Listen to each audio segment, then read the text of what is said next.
Welcome to the video, guys. It seems we got some good news relating to the statue of Edward Colston that was toppled down in Bristol. You might remember one of the top brass of Avon and Somerset police coming out saying how they was not going to do nothing and their tactical decision was to watch these people destroy public property, as you can see in this video here. We know that it's been a historical figure that's caused the black community quite a lot of angst over the last couple of years. So whilst I am disappointed that people were damaged, one of our statues, I do understand why it's happened. It's very symbolic. You might wonder why we didn't intervene and why we just allowed people to put it in the docks. We made a very tactical decision that to stop people from doing that act may have caused further disorder, and we decided the safest piece to do in terms of our policing tactics was to allow it to take place. Should you have stopped this happening? Should you have protected the statue? So our policing style was from the outset low-key. We were not able to get to the statue in time to protect it. And once it had actually been toppled, there was clearly a pre-planned attempt to bring that down. They had grappling ropes and they had the right tools. So once it was down, we made a decision. The right thing to do was just allow it to happen, because what we did not want is tension. Some people will say that maybe that was the wrong strategy, that you should have intervened and challenged this behaviour. So I understand why people might think that we should have intervened and challenged, but this was a very difficult policing operation. There's a lot of context that sits around it, and I believe we did the right thing.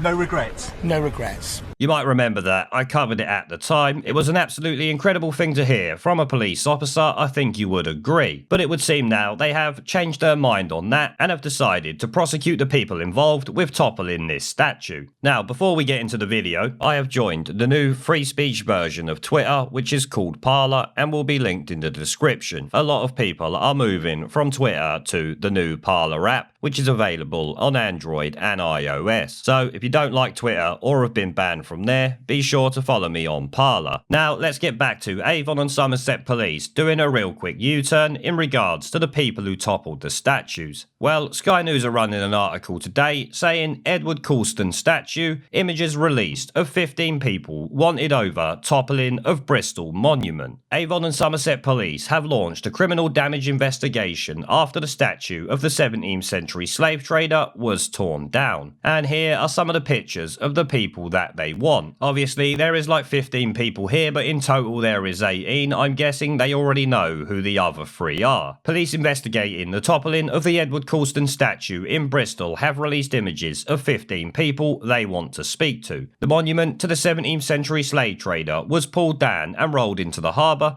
during a BLM protest on the 7th of June. It was later recovered by the council, which plans to display it in the museum, something we already know. Officers from Avon and Somerset Police launched a criminal damage investigation and have now identified 18 people with images of 15 of them released as part of a public appeal, which are the ones we see above there. Detective Superintendent Liz Hughes said the incident attracted worldwide attention and there's no denying it has polarised public opinion. But in the eyes of the law, a crime has been committed and we're duty bound to investigate this without fear or favour. Now, it's a shame you didn't feel that at the time while these people were actually committing the crime. You could have rolled over there, mob-handed, and literally arrested every single one of them. They are breaking the law, you know. It is your job. If you would have arrested the perpetrators at the time when you could see them doing it, there would be no need for this. And let's be honest, catching them red-handed is obviously the best thing you can do. Miss Hughes added, a significant number of inquiries have already been carried out, including the examination of the large amount of footage and photographs which have circulated online and on social media, as well as footage from the network of CCTV cameras in and around the city centre and harbour side. Because, as we all said at the time, it should be easy to pick these people up on the day, there are going to be thousands of cameras plus people obviously recording them.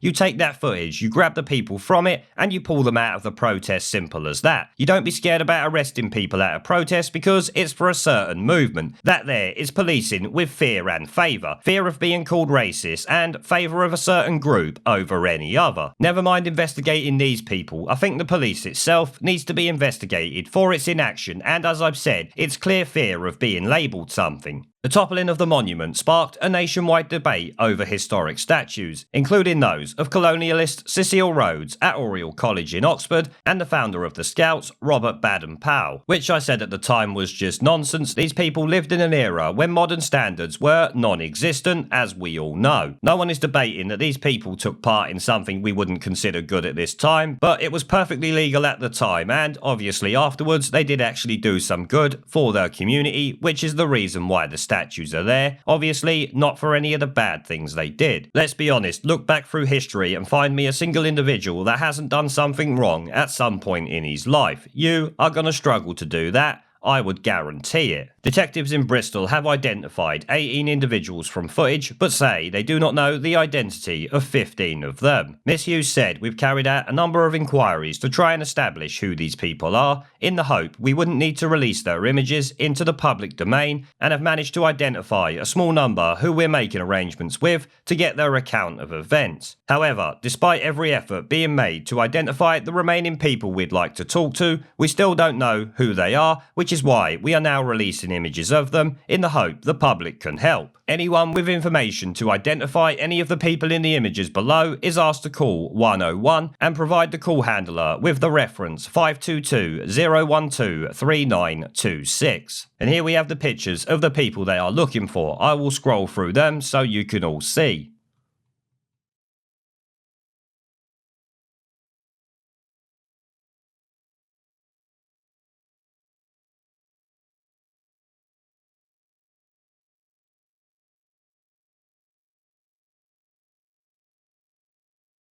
Well, I've got to say, the quality of some of those pictures is fucking awesome. When are we living? In 1986 or what? I swear to God, every time I see a video from a large gathering, it looks like someone shot it back in 2004. Just take a look at the quality of some of these pictures. Yeah, we'll be able to pick out this person, and that person. Well, maybe a little bit better on that person, but how are you picking out that? How are you picking out that? It's just a pixelated mess. But these are the 15 people that they are looking for in relation to the Edward Colston statue. Now, the Met Police have also released 50 odd images of people they are looking for in relation to what happened in London. I can't actually find the page that I was on that showed the images, but it is available online somewhere on the Met's website. Now, you might remember that the government was saying they were going to give anyone who toppled a statue or defaced a monument 10 years in prison. This, I think you would agree, is a great thing to do in order to stop these people from doing it in future. But we all know that is never going to happen. The people will be lucky to get a community service order and a fine, I expect. The government, police and justice system has not exactly given me much confidence over the last few months and years, as I'm sure you would all agree. Take a look at what's happened over the last week, just for example. But as I've already said, none of this would even be required if the police would have done their job at the time and arrested these people the moment they started trying to damage the statue. They should never have been allowed to pull it down. The police could have easily prevented it if they wanted to.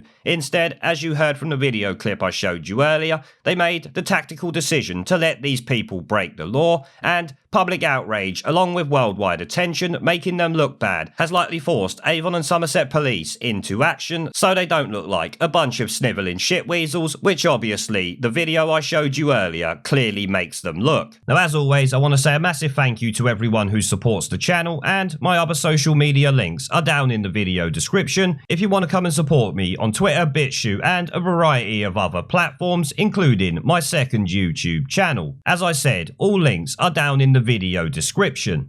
There is a pattern consistent throughout history of oppressed people turning on the oppressors, slaves against their owners, the peasantry against the feudal barons, colonies, Mr. Verhofstadt, against their empires, and that is why Britain is leaving. And it doesn't matter which language you use, we are going, and we are glad to be going. We're off.